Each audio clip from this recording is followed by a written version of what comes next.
یہ تو ٹھیک ہے. آپ تو اب اس وجوہات آپ تو اب وہ وجوہات بتا رہے ہیں جس کی وجہ سے آپ کہہ رہے ہیں کہ یہ پاپولر ہوگی آپ کی مہم, جیل بھرو, لوگ آ رہے ہیں اور آپ اس کے ساتھ معاشی جو مسائل ہیں وہ ظاہر ہے آپ اس کو کر.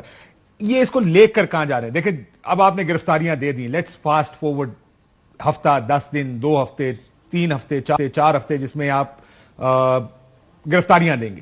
اس کے بعد اس کو لے کر کہاں جانا ہے؟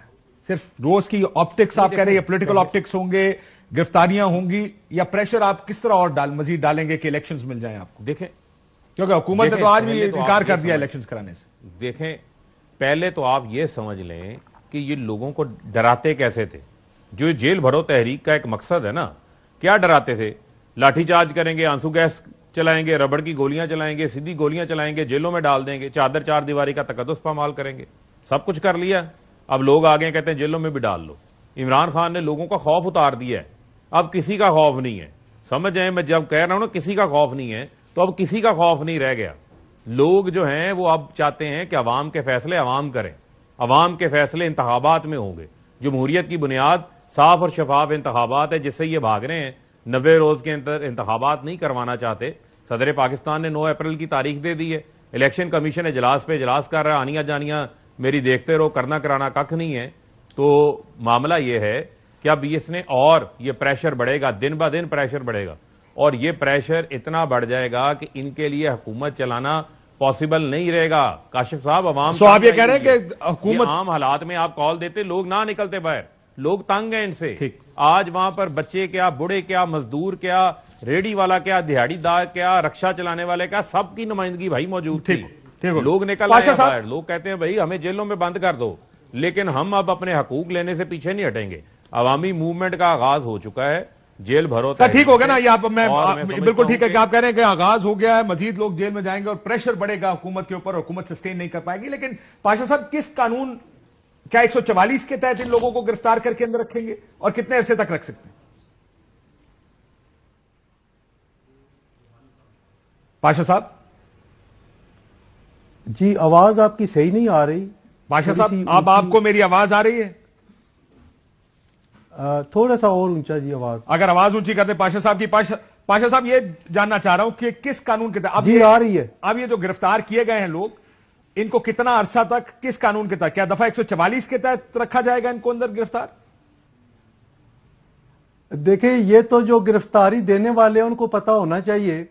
ہم تو آج دن کو یہ سوچ رہے تھے کہ کس جرم کے تحت ان کو گرفتار کیا جائے گا, کیونکہ گرفتاری کے لیے کوئی نہ کوئی ایف آئی آر یا کوئی جرم سرزد ہونا چاہیے.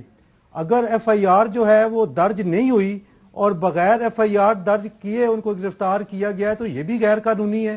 سر لیکن اگر دفعہ 144 لگائی حکومت نے, اس دفعہ 144 کے تحت گرفتار کیا جا سکتا ہے لوگوں کو؟ جی کیا جا سکتا ہے. ایف آئی آر جو ہے وہ 188 کے تحت درج ہوتی ہے. بالکل ٹھیک ہے. اور کتنے عرصے تک اندر رکھ سکتے ہیں اس قانون کے تحت؟ اگر تو کوئی رہنا چاہے فار انڈیفینٹ پیریڈ تو وہ بیل کے لیے اپلائی نہیں کریں گے, اور اگر کوئی بیل کے لیے اپلائی نہیں کرے گا تو اس کو پھر بیل تو نہیں ملے گی, تو وہ اندر ہی رہے گا. ساری عمر تو نہیں رہ سکتا نا سر, کوئی اس کی سزا ہوگی نا, 6 مہینے کے لیے رہیں گے, 4 مہینے کے لیے رہیں گے. سر بات یہی ہے کہ وہ جو بھی اس میں پی پی سی میں پرووائڈڈ ہے اس وقت تک رہیں گے, لیکن یہ بھی ممکن ہے کہ کوئی جج صاحب دورے پہ جو اکثر بیشتر جاتے ہیں تو وہ دیکھتے ہیں کہ مائنر افینسز میں کوئی ملزم جو ہے وہ جیل میں بند ہے اور اس کی ابھی تک جو بیل اپلیکیشن ہے وہ نہیں آئی, تو وہ فل فور رہا کرنے کا وہیں سے بھی آرڈر صادر کر سکتے ہیں, شخصی ضمانت لے کر بھی کر سکتے ہیں. اور وہ بھی بٹی صاحب یہ اس کی کامیابی کا پیمانہ کیا ہوگا؟ دیکھیے ایک سامنے آپٹکس تو تحریک انصاف کو سوٹ کرتا ہے. دیکھیں آج سارا دن ٹی وی سکرینز پر تحریک انصاف, جلوس, شاہ محمود قریشی صاحب بس میں بیٹھے ہیں, اسد عمر صاحب بیٹھے ہیں, جیل کی بس کے اندر سے میڈیا سے بات کر رہے ہیں. سو دیز آر آپٹکلی تو یہ چیز تحریک انصاف کو سوٹ کر رہی ہے جو ہو رہا ہے. اگر انہوں نے پولیٹیکل آپٹکس کریٹ کرنی, پیمانہ کیا ہے کامیابی؟ الیکشنز ڈیفینیٹلی الیکشن کے لیے جا رہے ہیں, اور الیکشن کے لیے میرا خیال ہے کہ اب وقت آ گیا ہے جب سپریم کورٹ میں معاملہ جائے گا اور 90 دن کے بعد. لیکن مزہ کا خیز دیکھیں کہ یعنی پی ڈی ایم تو کہہ رہی ہے نا کہ 90 دن میں انتخابات کروانے ہیں, یہ تو ہے, مگر اس کے بعد آئین خاموش ہے. آئین کو پتا ہوتا کہ یہ پی ڈی ایم نے آنا ہے تو وہ شاید خاموش نہ رہتا. دوسرا, گورنر صاحب نے کہا جو ایڈوائس آئی تھی میں تو بوا بند کر کے تو نکل گیا تھا, میں تو اس لیے تاریخ نہیں دوں گا. اس کے بعد الیکشن کمیشن نے کہا ہے کہ ہم تو آئین میں لکھا ہے ہم تاریخ دے ہی نہیں سکتے. اب آپ یہ ملاحظہ کریں. اور دوسرا, ابھی جو میرے بھائی کہہ رہے تھے کہ کس قانون کے تحت اس طرح کریں, توہین الیکشن کمیشن میں بغاوت کے مقدمے کر دیں, توہین بلاول بھٹو میں کر سکتے ہیں, زرداری صاحب کے خلاف یہ سارے بیان وہ کوئی بیان بازی کریں تو میرے خیال سے گرفتار ہو سکتے ہیں. بغاوت کے مقدمے آج کل ویسے بھی اس کا کامیابی کا پیمانہ الیکشن, ایک تو ہے الیکشن جو نہیں کروائیں گے, 2 صوبوں میں تو ہو سکتا ہے ہو جائیں لیکن نہیں کروائیں گے, یہ جو وفاق میں تو بالکل نہیں ہوگا. لیکن میں کہہ رہا ہوں کہ یہ سٹیپ بائی سٹیپ آگے جاتا جائے گا. اور آج پی ڈی ایم کے رہنماؤں کا بڑا بیان تھا کہ عجیب و غریب, میں وہ سوچ رہا تھا اگر عمران خان آج گرفتاری دے دیتے, وہ جیل چلے جاتے, تو مریم نواز صاحب نے ٹویٹ کرنا تھا اور مریم اورنگزیب سے پریس کانفرنس کرنی تھی. بھلا بتائیں کیا بزدل کہیں کا جیل میں جا کر چھپ گیا ہے. تو یہ تو خیر الیکشن اور اس سے 2 صوبوں میں الیکشن پہ فرق پڑے گا.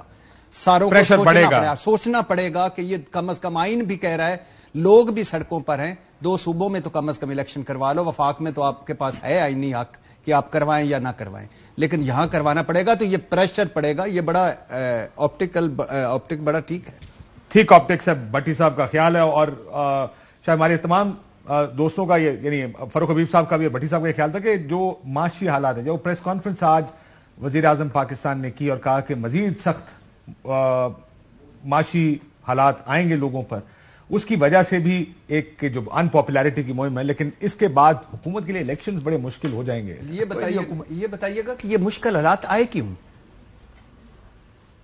جس طریقے سے آپ ملک چلاتے ہیں, اس طرح مشکل حالات آتے ہیں. ایک تو بہت اچھی بات, یہ نہیں ہو سکتا کہ آپ سیاسی فیصلے کریں اور معاشی فیصلے بھی سیاست کی بنیاد پہ کریں اور اس کے بعد کہیں کہ کچھ. لیکن وزیر اعظم آئی ایم ایف نے یہ جو ساری پچھلے کچھ عرصے میں بحث چل رہی ہے نا, کیا ہوا اور کس نے کیا, میں بتاتا ہوں کیا ہوا کس نے کیا. پہلے آئی ایم ایف آپ کو پروگرام دیتا تھا, پیسے دے دیتا تھا اور کہتا تھا بھائی یہ کام کر لیں, اور آپ کرتے نہیں تھے اس کو. اب انہوں نے کہا بھائی یہ کام کر کے آئیں تو ہم سے پیسے لے لیں.